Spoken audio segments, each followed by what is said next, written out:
Belum genap 1 tahun menjabat sebagai Wakil Menteri Ketenagakerjaan, Immanuel Ebenezer dipecat Presiden Prabowo usai jadi tersangka kasus dugaan pemerasan dalam pengurusan layanan sertifikasi kesehatan dan keselamatan kerja atau K3 di Kementerian Ketenagakerjaan.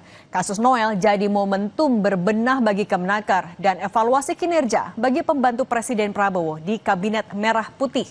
Inilah catatan Kompas TV, jangan ada Noel kedua di Kabinet Prabowo.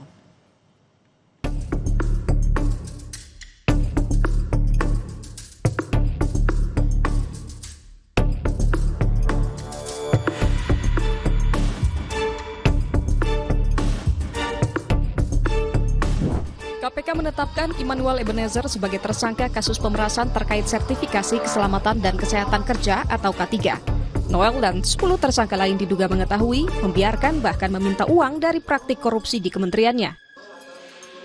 Mengalir kepada pihak penyelenggara negara, yaitu IEG, sebesar 3 miliar kelompok pejabat yang justru memanfaatkan, mengetahui, membiarkan, bahkan menikmati dan menerima uang yang berasal dari pihak-pihak tenaga kerja perusahaan yang kemudian digunakan untuk kepentingan pribadi.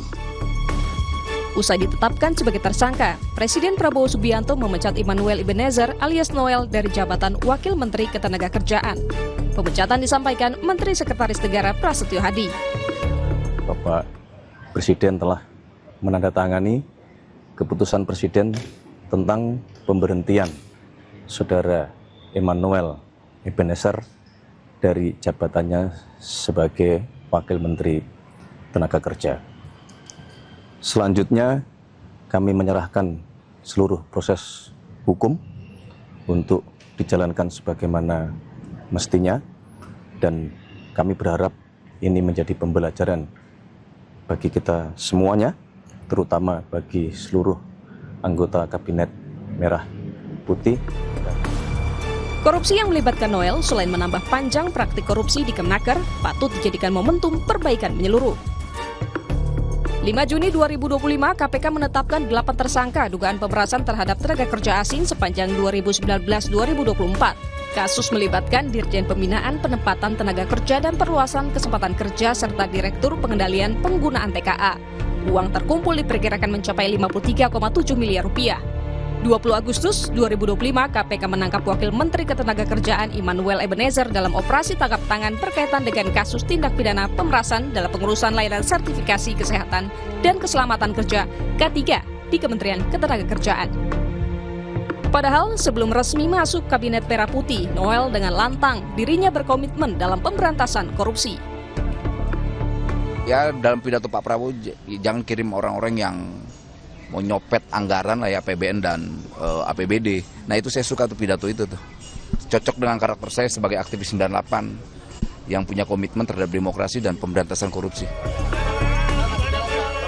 KPK menjelaskan modus di kasus Noel, para tersangka diduga menerapkan tarif sertifikasi K3 untuk buruh dari Rp275.000 menjadi Rp6 juta. Bagi mereka yang menolak akan diperlambat, dipersulit atau bahkan tidak diproses. Noel diduga menerima uang hingga Rp3 miliar di akhir tahun lalu. KPK juga menyita 22 kendaraan yang terdiri dari 15 unit mobil dan 7 unit motor dalam operasi tangkap tangan itu. Tim Liputan, Kompas TV. Penangkapan Wakil Menteri Tenaga Kerja Immanuel Ebenezer tentulah sangat ironis. Noel yang kerap bersuara lantang menyuarakan korupsi, ternyata berdasarkan temuan awal Komisi Pemberantasan Korupsi, diduga sudah terima uang dari hasil pemerasan pembuatan sertifikasi kesehatan dan keselamatan kerja atau K3 sejak baru 2 bulan jadi wamenaker. Sejak awal menjabat, Presiden Prabowo memperingatkan menteri-menteri Kabinet Merah Putih supaya tidak korupsi, apalagi menyalahgunakan kekuasaan. Penangkapan wamenaker Immanuel Ebenezer membuktikan perintah Presiden Prabowo Subianto belum sepenuhnya dipatuhi. Karena itu, sikap Presiden Prabowo yang tidak pandang bulu patut mendapat apresiasi. Meski sama-sama dari Partai Gerindra, Presiden Prabowo langsung memecat Noel. Apresiasi juga untuk KPK yang menangkap tangan orang di lingkaran presiden. Semoga ini pertanda baik dalam upaya pencegahan dan pemberantasan korupsi. Tentulah tidak cukup dengan memecat Noel saja. Perlu langkah lebih keras serta untuk pembenahan korupsi. Sebab korupsi di pusat dan daerah ternyata masih terus terjadi. Sebelumnya, operasi tangkap tangan KPK menangkap Kepala Dinas PUPR Sumatera Utara yang juga orang kepercayaan Gubernur Sumatera Utara, Bobi Nasution. Kebijakan menaikkan gaji pejabat sebagai salah satu upaya mencegah korupsi ternyata tidak cukup.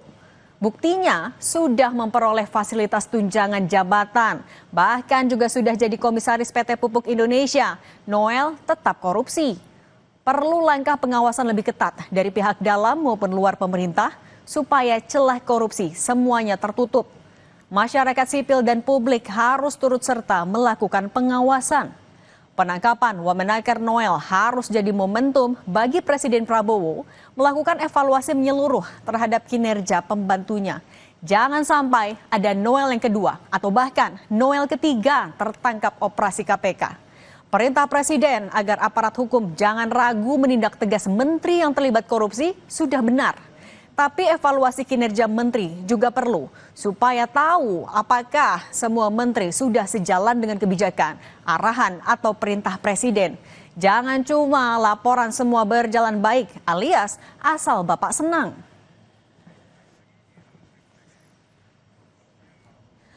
Pembenahan di tubuh Kemenaker juga sangat dibutuhkan. Terbongkarnya kasus dugaan pemerasan Wamenaker Noel mengindikasikan lemahnya mekanisme pencegahan dan pengawasan korupsi di Kemenaker. Tata kelola pengurusan sertifikasi K3 diubah total, jangan sampai ada celah jadi lahan pungutan liar atau korupsi. Mengurus sertifikasi K3 Kemenaker harus dipermudah dan transparan. Apalagi sertifikasi K3 sangat dibutuhkan perusahaan dan tenaga kerja di tengah sulitnya mencari pekerjaan dan gelombang PHK yang terjadi belakangan ini. Pemerintah yang bersih dari korupsi, kolusi, dan nepotisme adalah dambaan seluruh rakyat Indonesia.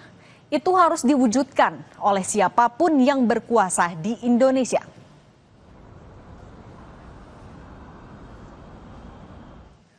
Demikian catatan Kompas TV, sampai jumpa pekan depan. Kami masih akan kembali dengan informasi ayah kandung diplomat muda Arya Daro mengungkap fakta baru. 1 hari setelah pemakaman Daro, keluarga mendapatkan amplop coklat misterius. Informasinya kami hadirkan sesaat lagi.